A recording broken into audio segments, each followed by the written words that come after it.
días, mi nombre es Alejandra Niño y estoy con David Torres. Nosotros somos los fundadores de Comunectar. Somos una empresa dedicada a las consultorías y asesorías en psicología y comunicación organizacional. El día de hoy, después que Moisés Angulo le hiciera la invitación, tenemos a Jairo Forero, este coach en finanzas saludables, para que nos hable de algunos tips que nosotros podemos aplicar dentro de la organización y fuera de ella.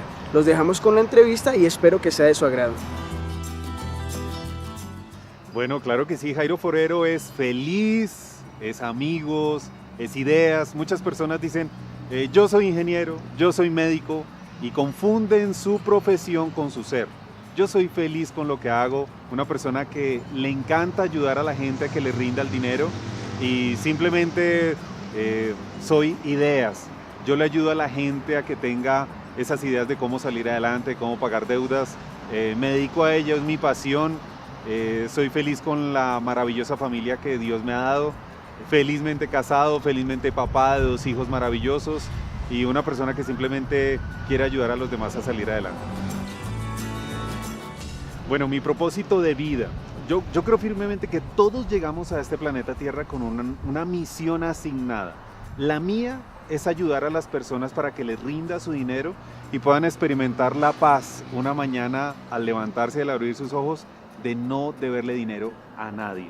A eso me dedico. Para mí no es un trabajo, simplemente es mi propósito de vida, enseñarle a las personas cómo lograr que les pueda rendir su dinero y puedan tener la libertad de deudas y la libertad financiera que sueñan.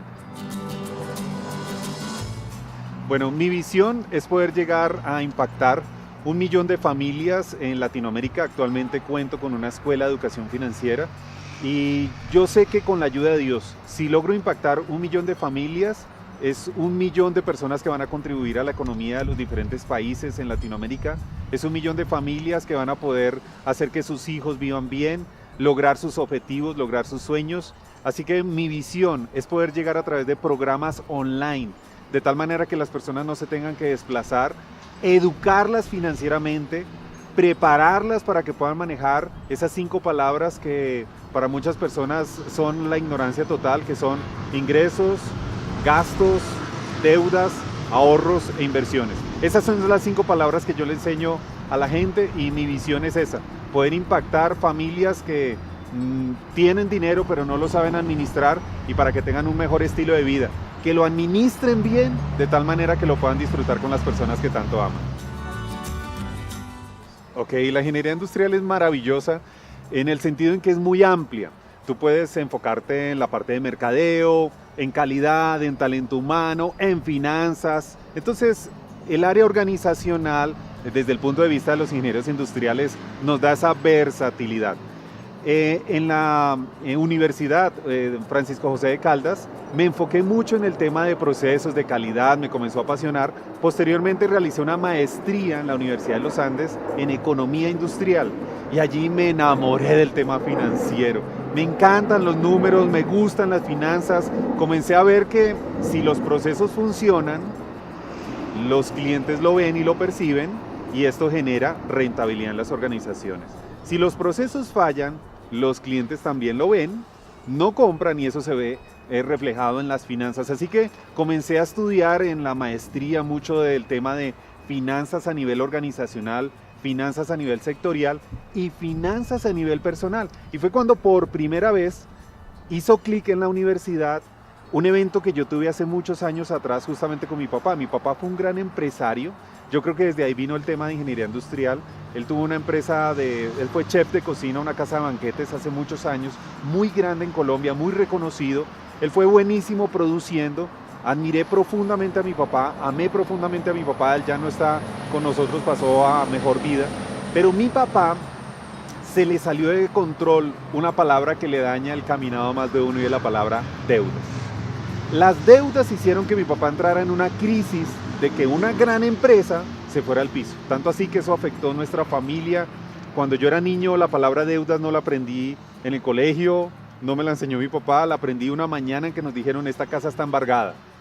Y que nos dijeron esto literalmente estamos en la bancarrota. Ahí aprendí que la palabra deudas afecta a las familias, afecta a las empresas. Y cuando yo estaba en la maestría, muchos años después, comencé a ver que eso que a mí me había sucedido le sucede a millones de personas, no solamente en nuestro querido país Colombia, sino en toda Latinoamérica y en la mayoría de partes del mundo. Allí me di cuenta que mi misión es ayudar a la gente que no le pase lo que tuve que sufrir yo. Pasamos por una crisis violenta, ustedes ni se imaginan lo que tuvimos que vivir, lo que vivió mi papá, lo que vivió mi mamá, lo que viví con mi hermana. Y encontré, cuando estaba haciendo investigaciones allí en la universidad, que muchas personas se suicidan por deudas, se divorcian por deudas, personas viven afligidas por deudas. Y entonces eso hizo clic en mi vida, hice una certificación como coach. En esa certificación, que fue un proceso de 1 año, fue maravilloso porque eso hizo sentido en mi vida, en que en realidad mi ingeniería industrial está orientada es hacer que las personas se reinventen y puedan hacer procesos de administración que los lleven a unos mejores resultados. Así fue como me dediqué específicamente a mi pasión, que es ayudar a las personas en este aspecto. En este primer segmento de la entrevista vimos la razón de ser de Jairo Forero, muy apasionado por el tema de las finanzas, este tema que está muy relacionado también en nuestra salud, en nuestras emociones y en nuestro diario vivir. También es muy importante tener este tema equilibrado dentro de una organización, porque eso genera confianza y genera cohesión para los individuos de la compañía. Ok, es muy importante comprender que la crisis es un proceso. Tiene un inicio y tiene un fin, no es eterna. Si hay personas que están pasando por crisis, deben saber que es una etapa en la cual se deben identificar las oportunidades, porque la crisis es sinónimo de cambio, fundamental. Si una persona está en crisis es porque lo que le está mostrando la vida es que hay otras cosas que debería ver, otras cosas que debería conocer, otras cosas que debería hacer.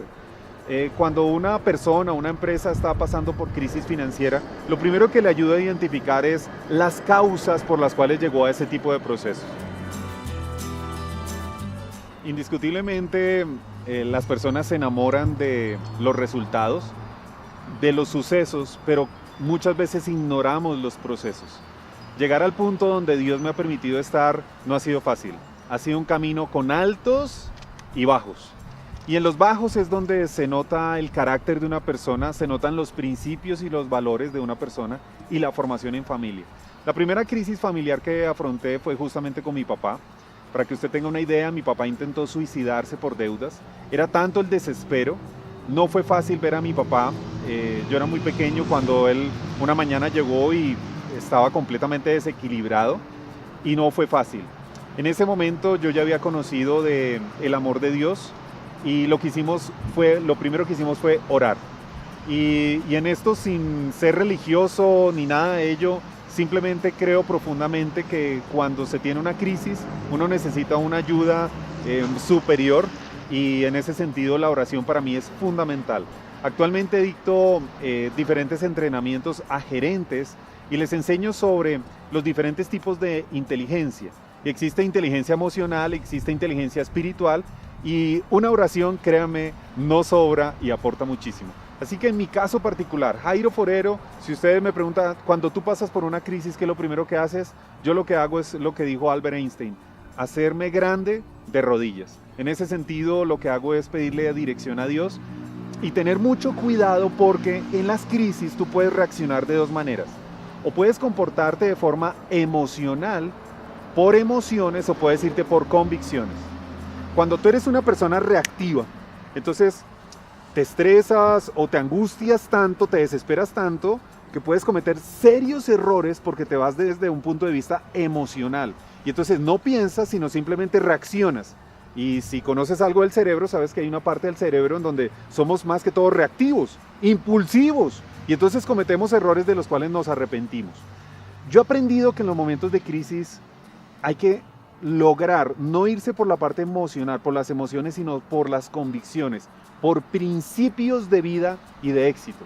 Uno de ellos que me ha ayudado muchísimo en los momentos duros de la vida es perdonar.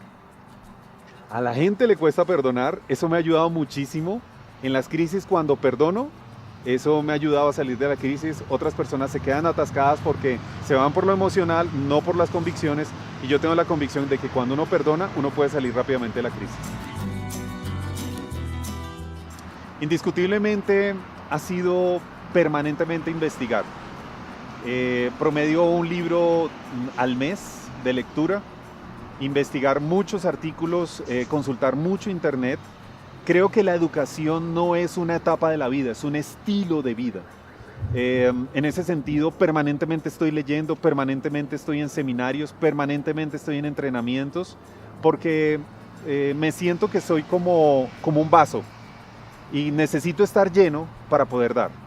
El día en que no tengo dentro de mí algo, no puedo dar. Así que permanentemente estoy estudiando, y algo muy importante es que he creído que el activo más importante en la vida de cualquier persona no es el dinero, es la creatividad. En realidad, cuando una persona tiene problemas de dinero, si tiene creatividad, si tiene una idea que no se le ha ocurrido a nadie, sale adelante. Así que estudiar mucho y crear. Evito a toda costa y sencillamente no me gusta, no voy con ello por principio, no me gusta copiar a nadie. En realidad creo que la copia vale mucho menos que el original.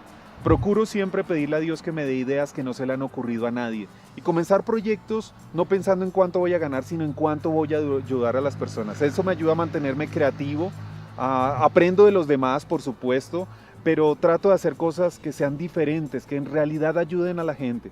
Entonces, al estudiar y al crear, eso me ha ayudado muchísimo para mantenerme, digamos, siempre actualizado y poder ayudar a las personas. Ok, muy interesante tu pregunta, porque escucha algunas estadísticas que te van a dar una idea de la respuesta que te voy a dar.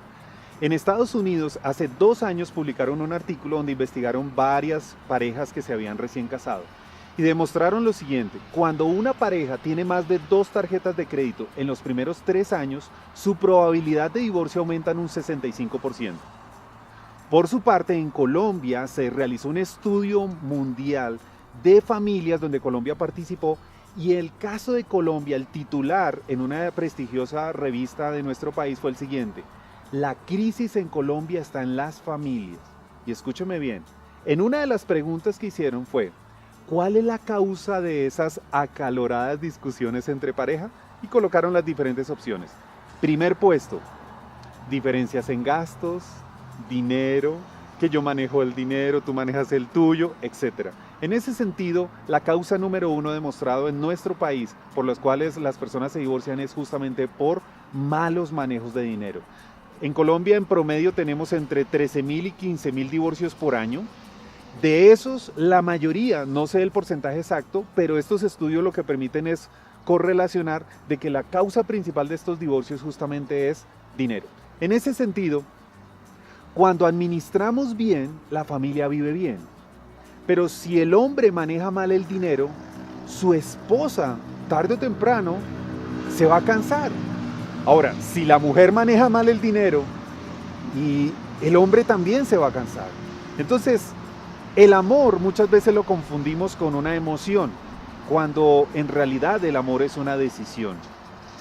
Siempre he dicho que cuando un papá se endeuda, está hipotecando el futuro de sus hijos. Entonces, yo amo a mis hijos, dicen los papás, no, yo amo a mis hijos, pero pasan la tarjeta deliberadamente y no se dan cuenta que lo más incierto que existe en la vida es el futuro. Nadie sabe en qué momento vamos a partir de este mundo. ¿Y sabías que mucha gente, su muestra de amor a sus hijos es que no le dejan herencia, sino que le dejan deudas? Entonces, cuando tú administras bien, en realidad debes comprender que la administración del dinero uno lo hace por las personas que uno ama. Entonces, que uno aprenda a controlarse. Porque mira, hay 2 opciones. O tú dominas la tarjeta de crédito o la tarjeta de crédito te domina a ti. No hay intermedios. ¿Y qué lo motiva a uno a que uno sea el que controle su presupuesto, que uno maneje, que uno tenga su nómina, sus contratos y que uno los administre bien? El amor a la familia. Es una decisión. Aquellas personas que manejan bien su dinero lo hacen con una motivación. Ojo con esto, que es muy importante. La palabra motivación significa motivos para la acción. Uno no ahorra por ahorrar. Uno no hace presupuesto por hacer presupuesto. Tiene que haber una motivación. Y cuando tú ves a esos chiquinires de 7 años, cuando tú ves a esos hijos que de alguna manera de pronto no hablan, son bebecitos, pero tú los ves a tus ojos, si tú te quedas mirando a esos hijos tuyos o a esa princesa que te dio el sí en el altar, tal vez en sus ojos, solamente con su mirada te dirán: papá, administra mejor para que vivamos mejor. Porque ¿sabes algo? Las familias donde se administra bien el dinero experimentan unos grados de felicidad y unos grados de satisfacción muchos mayores y hacen de su casa un pedacito de cielo. Pero aquellas personas que manejan el dinero mal, créanme, su hogar se puede convertir en el peor infierno. Entonces, en ese sentido, la razón por la cual y una muestra de verdadero amor, una decisión de verdadero amor es, sea poquito o sea mucho, pero que lo que llegue a la casa, bien administrado por amor a mis hijos y por amor a mi pareja. Ese es el secreto. En este segmento, Jairo nos muestra la importancia de tener una cultura financiera, siendo el primer núcleo del ser humano para construirla desde su casa, donde adquirimos hábitos relacionados a nuestras finanzas, a nuestra autorrealización. Esto se va a transferir directamente a la organización. Para nosotros adquirir una sostenibilidad tiene que partir del ser humano, tener hábitos financieros, tener proyecciones de tener diferentes fuentes de ingresos que nos permitan autorrealizarnos. Para que esto se constituya dentro de una organización, tenemos que empezar a educar financieramente, no solo desde la universidad, sino desde las pequeñas generaciones. Ok, perfecto. Pues para poder identificar si una organización está en color verde, que el verde lo que significa básicamente es que es una organización que está sana en las diferentes áreas claves de una organización, que son a saber la financiera, marketing, talento humano y procesos. No solamente es estar bien en lo financiero, sino en estas áreas. Pero indiscutiblemente uno de los indicadores que te ayuda a saber si tu organización está en verde es el retorno sobre las ventas. La sigla en inglés es ROS, R-O-S. Y es básicamente una relación entre tus ingresos operacionales y tus utilidades después de impuestos y de intereses. Entonces, en esta relación, si el indicador te da un 2%, por encima del 2%, estás en verde. En Colombia existen organizaciones cuyo retorno sobre las ventas es del 20%, 30%. Cuando estás menos del 2%, ya estás en una zona de amarillo, o si es negativo, estás en rojo. Entonces, debes aprender a medir el ROS de tu organización para poder identificar ello. El segundo indicador fundamental tiene que ver con la cartera. Uno de los aspectos críticos en las organizaciones es cuando vendes a crédito y cuando la cartera se vuelve, esa cartera morosa, más de 90 días, se vuelve incobrable. Eso puede afectar muchísimo tu flujo de caja. Puede que en el estado de pérdidas y ganancias se vean ciertas ventas, pero el estado financiero fundamental para un emprendedor, para un empresario, es el flujo de caja, o lo que se llama el cash flow. Entonces, si hay mucha gente que le debe a la organización y eso se vuelve incobrable, eso puede afectar seriamente la vida de la organización y no estar en verde. En verde lo ideal es que no se tenga cartera, o que la cartera que se tiene es una cartera donde las personas están cumpliendo. Y el tercer indicador fundamental para saber si estás en verde es qué tan cumplido eres con el pago de tus impuestos. ¿Sabías que en Colombia muchas organizaciones se van a la bancarrota por un mal manejo de impuestos? En ese sentido, el hecho de que tú tengas organizada tu contabilidad y una buena planeación y estrategia de impuestos. Ojo lo que te estoy diciendo. No es que pagues los impuestos que se vengan como tal, porque hay todo tipo de impuestos, pero también existen estrategias y planeación de impuestos. Entonces, si tú tienes una buena estrategia y una buena planeación de impuestos, si no tienes cartera morosa, y si tienes cartera pero te están pagando, y tienes un ROS por encima del 2%, estás en verde. Amarillo es cuando ya una persona o una empresa está en zona de riesgo. Típicamente los ingresos son iguales a los gastos, ras con ras está la empresa, sobrevive la empresa, no se están generando unas utilidades, tampoco unos gastos deducibles, se está comenzando a quedar en algún pago de impuestos, o simplemente paga impuestos sin estrategia, simplemente lo que dice el contador. Escúchenme. Los contadores necesitan una estrategia, se necesita un asesor financiero para poder hacer una planeación de impuestos, o si no puedes pagar más de la cuenta. Y adicionalmente, si tienes cartera donde hiciste contratos, tienes clientes, vendiste a crédito, pero no te están pagando, puedes pasar a rojo. En rojo es una situación en que una empresa tiene un ROS, rentabilidad sobre las ventas, negativa, cuando ya estás debiendo incluso impuestos, y cuando encima de eso tus clientes te deben y tienes cartera morosa, tienes que tener mucho cuidado porque debes tomar una decisión de detener eso, o si no se te vuelve una bola de nieve y podrías incluso comprometer tu patrimonio personal por salvar, digamos, una empresa que está en rojo. Ese es básicamente un poco como la estructura. Hay otros indicadores, pero eso puede dar unas grandes señales para que tú puedas clasificar.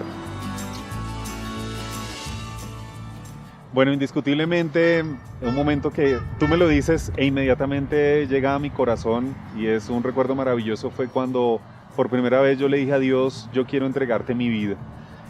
Yo recuerdo que una de las crisis duras que pasé justamente fue cuando trabajaba mucho, hacía de mucho, pero en realidad estaba metido en cosas que no eran para mí. Y recuerdo tanto que yo ya estaba desesperado porque, miren, yo vendí perfumes, fui mesero, vendí pavo, estaba como en 3 multiniveles, tuve 2 empresas, hacía muchas cosas. Era un excelente trabajador, pero ¿saben una cosa? Uno no vino a esta tierra a trabajar. Tengo un libro justamente que se llama Me cansé de trabajar, donde explico en detalle esto. La palabra trabajar viene del latín tripaliare, que significa 3 palos con los que se castigaban a un esclavo. Yo desde ese día yo dije, Dios mío, yo ya no quiero trabajar más. Yo quiero saber para qué vine a esta tierra. Si tú existes, yo me acuerdo que yo le decía a Dios, si tú existes, yo no quiero tener que ir a una iglesia en particular o que alguien me diga las cosas, yo quiero tener una relación contigo. Recuerdo que en ese momento estaba viviendo en uno de los barrios más pobres de la ciudad, en una situación económica no recomendable. Mi mamá y mi papá habían pasado por un proceso de divorcio justamente por las deudas y justamente en ese momento recuerdo que me arrodillé y le dije, Dios mío, yo te entrego el destino de mi vida. Yo te pido que me enseñes a vivir. Así como los televisores vienen con un manual, yo quiero que me digas cuáles son las instrucciones para mí. ¿Yo para qué vine a esta tierra? Yo no quiero desperdiciar el tiempo, ni quiero ser uno más del promedio. Yo no quiero ser del promedio, Dios. Yo creo que yo vine aquí para algo grande. Y recuerdo que tuve una experiencia muy linda. Yo no le puedo decir que vi a Dios ni nada de ello, porque no soy religioso. Yo creo que la religión no es buena. Es bueno tener una relación, una linda relación con Dios. Y recuerdo tanto que mi vida cambió cuando me levanté ese día, una noche maravillosa, y recuerdo con mucho cariño, como si fuera ayer, ese día que definitivamente cambió, en que le pregunté a mi creador, ¿para qué estoy aquí en este mundo? Que es algo como común, que tiene que ver con conexión, como que es crear intereses comunes y enlazarlos, es lo que se me dice. Bueno, una anécdota muy linda con mi esposa. Cuando éramos novios, justamente teníamos una empresa de servicios, digamos, de elaboración de eventos para laboratorios farmacéuticos. Entonces ellos hacían lo que se llama la visita médica y reunían médicos y nosotros atendíamos esos eventos. Y tuvimos 2 eventos en paralelo y en uno de esos eventos en particular no teníamos quien nos ayudara a atenderlo. Y nos tocó conseguirnos un chaleco, un corbatín, y nos tocó de meseros. Y entonces estábamos allí con mi novia en ese momento, y resulta que yo ahí ayudando a atender el evento, ya nos habían contratado, había que salir adelante con ello. Nadie nos quería ayudar, así les diéramos plata, no conseguimos meseros, no conseguimos quien nos ayudara. Nos tocó a nosotros. Y recuerdo tanto que uno de estos doctores le ha echado el ojo a mi novia, ¿cierto? Y entonces la estaba invitando a salir. Entonces yo estaba en el lugar donde entregábamos todas las cosas y cuando me dice, mira, ese médico allá me echó el ojo. Y entonces nos reíamos con ella, es una de las anécdotas lindas que tenemos. Hoy por hoy todo ha cambiado, pero recordamos muy bien de dónde nos sacó Dios y ese tipo de cosas. Otra que se me viene a la mente que es muy, muy genial, resulta que yo vendía pavo. En la época de Navidad yo dije, no, yo tengo que salir adelante, yo me le mido a lo que sea. El peor error es que tú te metas en cuanto negocio te ofrece. Es un gravísimo error. Y yo me metí a vender pavo. Yo dije, compro el pavo en tanto, lo vendo en tanto, todo el mundo consume pavo, listo. Y recuerdo tanto que yo estaba ofreciendo en una oportunidad y tenía una nevera y las personas veían. Y una viejita más querida, nadie me compraba, pero llegó la viejita y me dice, ay, yo no sé usted qué tiene, pero parece un muchacho relleno, y me cogió el cachete y me hacía así, usted parece un muchacho relleno. Y me acuerdo tanto que ella me cogió el cachete, pero fue la señora que más me compró. Y yo, ay, cójame el cachete, pero tome señora. Y le vendí muchísimo, los productos eran buenos, gracias a Dios, pero son de esas anécdotas que ojalá uno nunca se le olviden porque eso le ayuda a uno a estar humilde. Una recomendación ya para finalizar. Así tú tengas el reconocimiento, la fama, el dinero o lo que tú quieras, nunca se te olvide ser humilde. El día en que una persona se vuelve orgullosa, ese día creo que está rumbo hacia el fracaso. Y ese tipo de situaciones yo le doy gracias a Dios porque las tengo en mi corazón muy vivas y me ayudan a mantenerme humilde a pesar de cualquier situación. Bueno, Alejandra, y después de estas anécdotas que nos contó Jairo Forero, es importante concluir que las finanzas, la psicología, la comunicación y el individuo siempre van a estar muy ligadas.